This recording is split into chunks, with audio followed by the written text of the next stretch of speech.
So it's been a year since I did a full detail on this car. I did compound polish and sealed it, and it's starting to get some water spots coming back, and some swirls are coming back too. So I'm just gonna, polish it and re-wax it this weekend. But I gotta clean it first. I'll do a more detailed video on cleaning and on a later date when I have more time. But I'm just gonna kind of breeze through this real quick, put it on time lapse or something.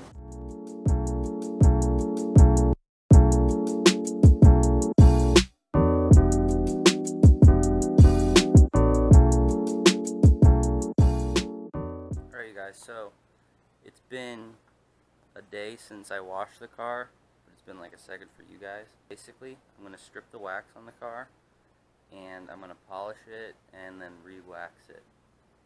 And the reason I'm doing that is because it's becoming a little bit like, there's getting water spots, and I'm getting a little bit of swirls on it too, since I'm pretty much just learning how to do this detailing stuff. So my techniques aren't the best yet, so like I have like water spots like this just because I've been away at college, and it's like haven't been taking the best care of it. Alright you guys, so here's the water spots. That's what those look like. See that?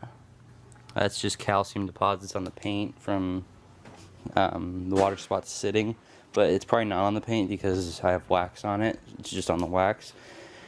And then like right here I have some swirls coming back. Let's get the camera to focus. Focus.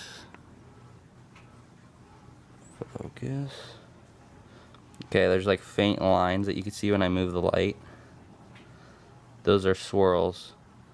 I'll probably put a picture in the video to show you exactly what they look like, but it's not nearly as bad as what it looked like before. I'll put a picture of that before, but I did this about a year ago, and I mean, it's held up decent, but you can still see there's some of those faint lines coming back. That's just because I didn't really know what I was doing yet, and I was practicing different like washing techniques and stuff. So I did some stuff I did wrong, but I'm hoping now that I have a better understanding of what I need to do, that I could do it better. So I'm just gonna start with a clean slate now that I know the washing method that I like to use. So I'm gonna come through and I'm gonna strip the wax right now, and I'll show you that.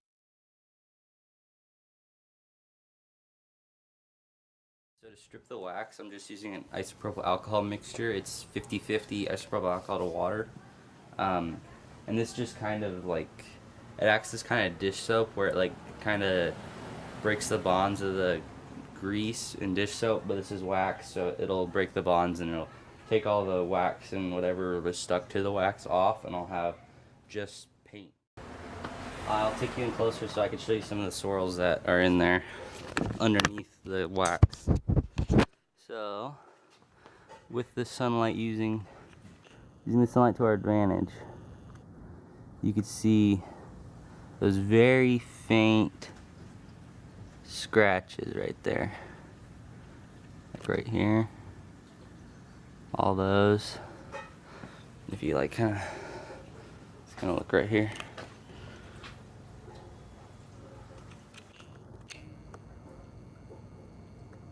like, you see that when I move the camera, there's like those lines that move around. That's what I'm talking about. It's not nearly as bad as what it used to be, but it's better. But we're gonna touch it up a little bit today. So I'll be back and I'll show you what tools I'm gonna be using today. Hey guys, so I'm back with the GoPro. This is the main polisher I use. It's a Rupes LHR 15 ES or something like that. You don't need to use a buffer when you do this stuff. You could use hand pads, but it's a lot easier with a buffer. And if you do want to get a buffer for cheap, I'd recommend a Harbor Freight one. I got one from Harbor Freight. That was my first buffer, and it was very good until it broke. But I think it broke just because I kind of used it more than it was intended to. But if you just want to do little things like waxing, you could get a Harbor Freight buffer, which I believe are like 60 bucks. And then this one right here is Griot's Garage 3-inch, which I use this for like getting into tighter spaces, because the Corvette has a lot of like spaces where my 5-inch pad won't fit, like right here. I use my 3-inch pad. Up here when I get close to the trims, I use the 3-inch pad. Mirrors, you know, just stuff like that, little things that need detail. And then I have polishing pads on it right now. These are polishing pads. Then I have sealant pads for when it comes time to seal the paint. And that's about it. Oh yeah, then I have polish right here. This is the polish I'm using. It's Meguiar's M205. This is like just a very like well-known good polish to use. I'd recommend getting that. And this is Jescar Power Lock, but it's also known as Menzerna Power Lock. This is the best sealant I've used, and it's cheaper than all the other sealants that have about the same effects as it. This one was only $30, and Wolfgang makes one that has about the same like durability and shine as this one does, and that one costs $80. So the difference in shine that the Wolfgang would offer you, I think, is not worth the price gap. So I got this stuff, and it works great. I love this stuff. It just smells really bad. But, yeah, that's about it. Alright, so basically starting off, you get your polish, and you're supposed to shake it up.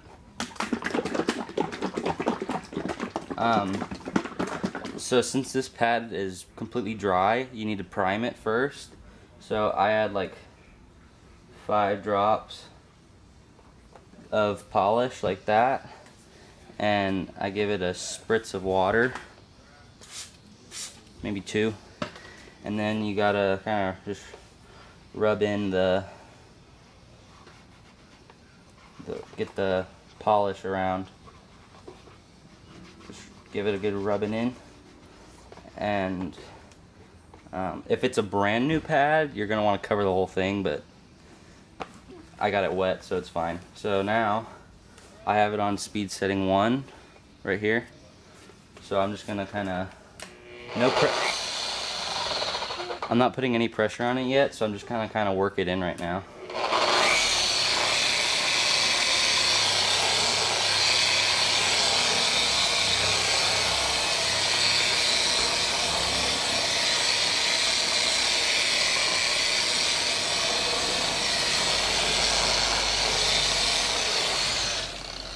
Alright, so now that I got it worked into my 2x2 area, I can crank it up a little bit, so I'm going to put it on in between 3 and 4 would be good.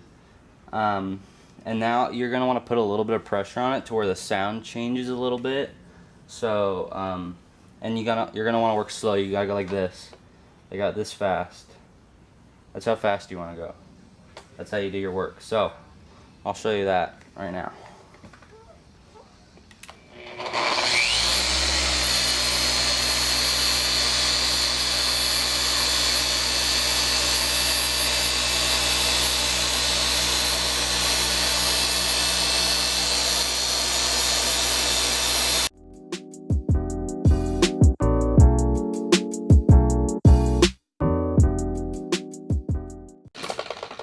Alright, so pretty much you work it until the kind of color goes away and it becomes clear.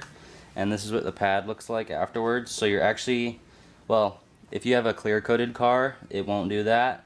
But since this is single stage, so it's just base color, I have paint transfer. So you're actually removing paint. So you don't want to do this all the time. But polishing isn't as bad as it would be for if I was to compound it right now, because I'd be removing a lot more paint than this is. So, right now, you just gotta clean it off, and I'll show you what that looks like. Alright, so my other camera's battery died, so this is on the GoPro. And so pretty much you just come in here and buff off the excess polish.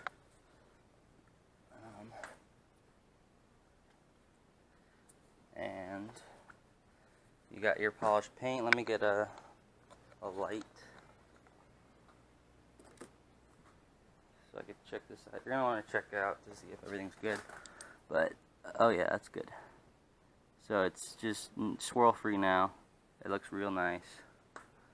Yeah, that's good. Versus this is what it looked like before. I mean, it's not bad, but there's there's swirls, and this kind of just took off those swirls that were on there. So yeah, that's about that. Now probably just time lapse the rest of the video of me polishing it for a little bit so you guys don't get bored, but I'll check back in with you guys once I get it polished.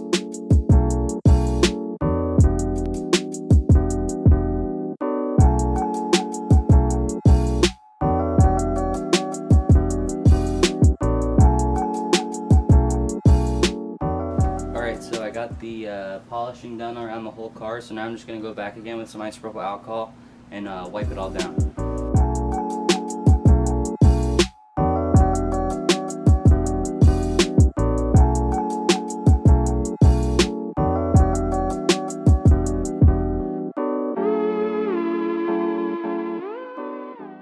Alright, so the purpose for that was just to get any of the leftover like polish residue that I missed.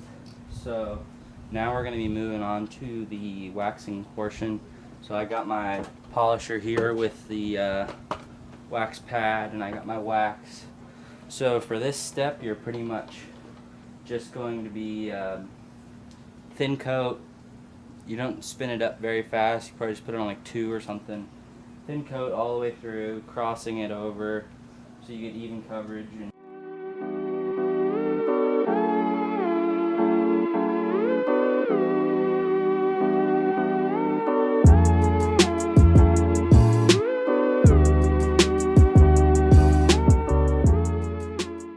Alright, so I got the sealant done.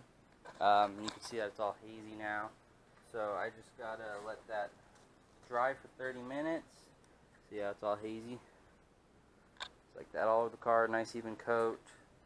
Now I just gotta let that dry for 30 minutes, and then I'll come back out and buff it out. But oh, I gotta get those spots right there. But yeah, I'm gonna come back out here and buff it off, and I'll see you then. So it's getting dark out, so I'm just gonna wrap it up here. But you pretty much just gotta buff off the wax once you get it on there, and you gotta keep it dry for like 12 hours, and that's pretty much it. I have some videos coming up in the next week or two. I'll be putting 550 springs on this car and finishing up the wheel restoration on the front, because I haven't done those ones yet. So I'll be doing that next week or the week after, and I'll be putting out a video for that. So stay tuned for that, and as always, thanks for watching, and if you like what you watched, please leave a like and subscribe. Alright, I'll see you on the next one.